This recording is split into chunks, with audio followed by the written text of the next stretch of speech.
할렐루야. 오늘 데일리 묵상 사무엘하 12장 나단의 책망과 다윗의 행동 함께 살펴보려고 합니다. 우리 11장에서는 다윗 왕의 극악무도한 행동을 우리가 함께 살펴봤습니다.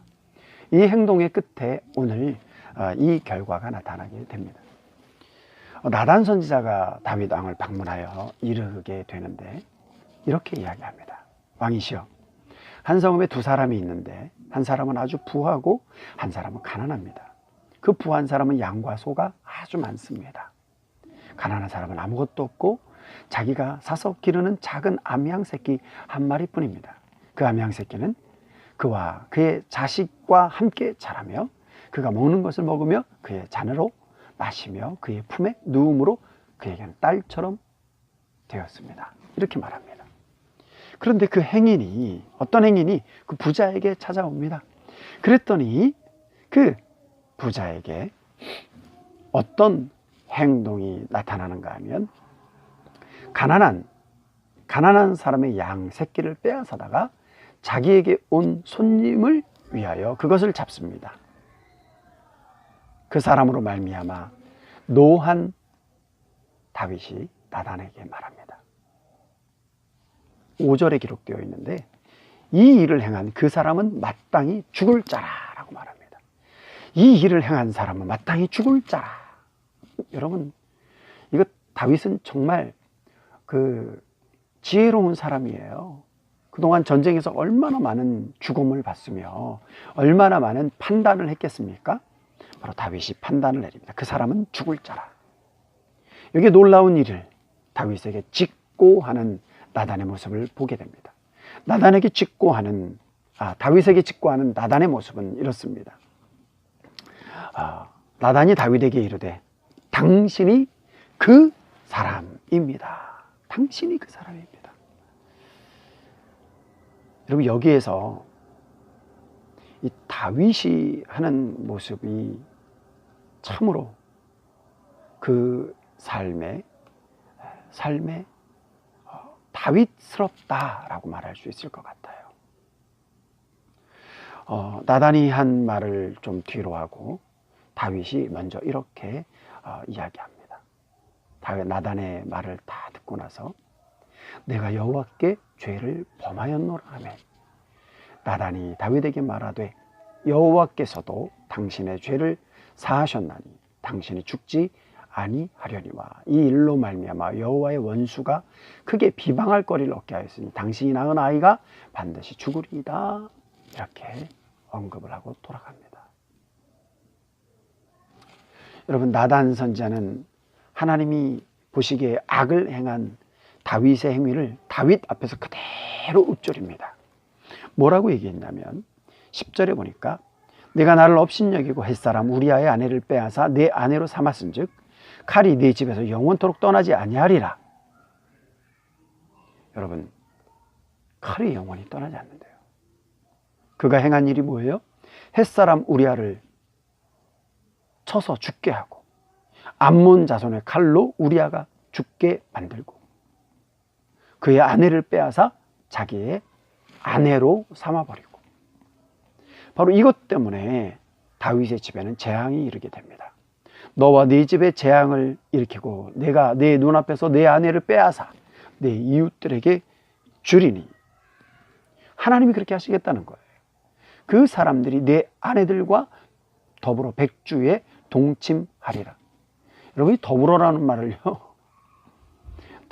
말을 이때 쓰는 거예요. 더불어 백주에 동침하리라. 너는 은밀히 행하였으나 나는 온 이스라엘 앞에서 백주의 이 일을 행하리라. 이 다윗 왕의 자손들 때문에 다윗이 골머리를 썩게 되죠. 왕자들이 죽게 되고 왕자들이 그 죽음 속에서 막 살아 돌아오고 여러분, 다윗의 왕가의 혼란스러운 일들, 자식이 아버지를 배신하고 배반하는 일들을 후에 겪게 됩니다. 또 15절 이후에 보면 다윗이 밧세바를 통해서 낳은 첫 번째 아기가 이제 죽게 되는 이야기가 나옵니다. 아이가 막 심히 앓으니까 다윗이 그 아이를 위하여 하나님께 간구하되 다윗이 금식하고 안에 들어가서 밤새도록 땅에 엎드리니 막 자식을 위하여 막 기도하는 거예요. 이 아버지 심정이죠. 그러나 자기가 행한 죄 때문에, 자기가 행한 죄악 때문에 그 아이의 목숨을 하나님이 가져가시는 거에 대해서 아무 말도 할 수가 없어요. 이게 다윗이 자기가 행한 일의 보응이에요. 보응. 그 아이가 죽게 됩니다. 신하들이 다윗 왕이 아이가 죽었습니다 이 말을 못하는 거예요. 왕이 막 금식을 하고 있으니까. 그런데 밖에서 수근수근거리니까 이 다윗 왕이 옷을 주섬주섬 챙겨 입더니 아이가 죽었느냐? 그러더니 옷을 갈아입고 예배 처소에 들어가 예배를 드리고 왕궁으로 돌아와 음식을 차리라고 말합니다. 다윗이 하나님의 말씀을 기억하고 있었던 것이죠. 신하들이 묻습니다. 왕이시 어찌하여 아이가 살아있을 때는 그렇게 기도하시더니 죽으니까 애도하지 아니하시고 이렇게 지금 음식을 드시나이까? 신하들에게 답하는 다윗의 모습 속에 아버지의 마음이 있어요. 내가 생명의 여탈권이 내게 없는데 내가 아들이 살아있을 때는 내가 그 아이를 위하여 금식하고 하나님께 어찌하여 하나님 일말의 은혜라도 베풀어 주옵소서 하고 하나님께 간청할 수 있지만 죽은 후에는 내가 어찌 하겠느냐. 그래서 죽음을 받아들였다라는 이야기입니다. 여러분, 이 밧세바를 통한 첫 번째 아들은 죽습니다. 그런데 두 번째 아이가 바로 밧세바를 통하여 낳게 되는 아이가 바로 솔로몬, 바로 왕입니다.